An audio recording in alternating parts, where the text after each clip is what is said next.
Tere! Euroopa ja Venemaa suhted muutuvad iga päevaga keerulisemaks. Kõik on omavahel põimunud. Ukraina, Navalny, USA sanktsioonid, Nord Stream 2, Sputnik V ja Salisbury venelaste osalus Tšehhis toimunus plahvatuses. Mis mida mõjutab, on võimatu ennustada. Üks näide.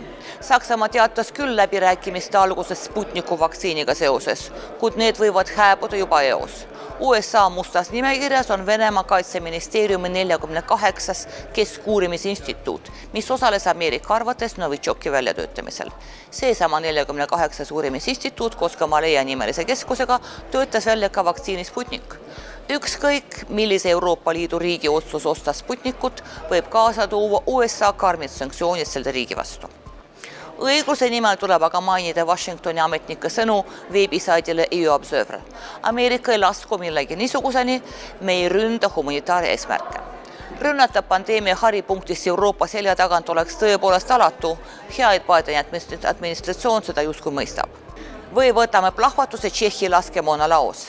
Tšehhi riigisaladuste juurde pole mind mõistagi lastud ja selle üle, kas Bashirov ja Petrov on plahvatusega seotud või mitte, saan ma otsustada üksnes meediale toetudes.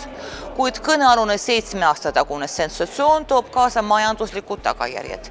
Tšehhid jätsid Venemaa kõrvale Dukovane tuumaelektrijaama energiablokki ehitamise konkursilt, see on aga väga kasumlik 6 miljardi eurone leping. Formaalselt pole otsust veel vastu võetud, nagu ütles Tšehhi asepeaminister, jäetakse Venemaa kõrvale alles siis, kui Moskva osalus plahvatuse kinnitust leiab. See tähendab, et Tšehhid ei ole 100% kindlad, kuid diplomaadid on välja saadetud ja ajakirjandus keeb. Ja miski ütleb mulle, et Venemaa hanke osalusele võib risti peale tõmmata küll. Ma imesta, kui lõpptulemusena võidab USA. Külmsõda on eeskätt majandussõda, ei midagi isiklikku, lihtsalt äri. Mina olen selle poolt, et meesvalt tehakse asjad selgeks ja alles siis otsustatakse.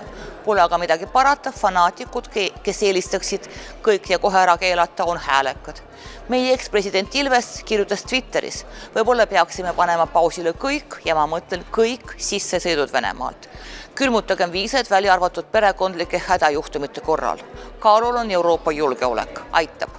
Ilvesele väideti vastu, küsides, milles on süüdi tavalised venelased. Tavaliste inimeste karistamine võimude tegevuse eest on rumalus. Me ei keela ju viisasid türklastele, kuigi Türgi okupeerigi Euroopa Liidu liikmesriigi Küprose territooriumid. Aga 80 000 Venemaa kodanikku Eestis, kas nemad tuleks ka välja saata? Mõistlegi koos nende venelastega, kes on kodumaalt lahkunud just nimelt vastuoldu tõttu Kremliga. Ja kui maksame kätte Krimmi eest, siis maksame juba kätte ka Iraagi eest. Keelakem sissesõitu USA kui agressorriigi kodanikele. Või kuulutame kohe sõja. Miks raisata aega pisiasjadele?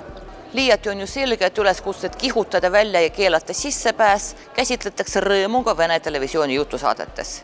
Ilvese vaprates säutsudes pole mingit kasu ei Krimmile ega Navalnyle. Kahju võivad need seevastu teha küll. Kui vallandada infosõda, siis on lõpptulemus ettearvamatu.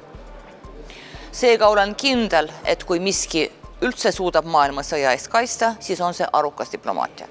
Ärge haigeks jääge ja kohtume nädala pärast.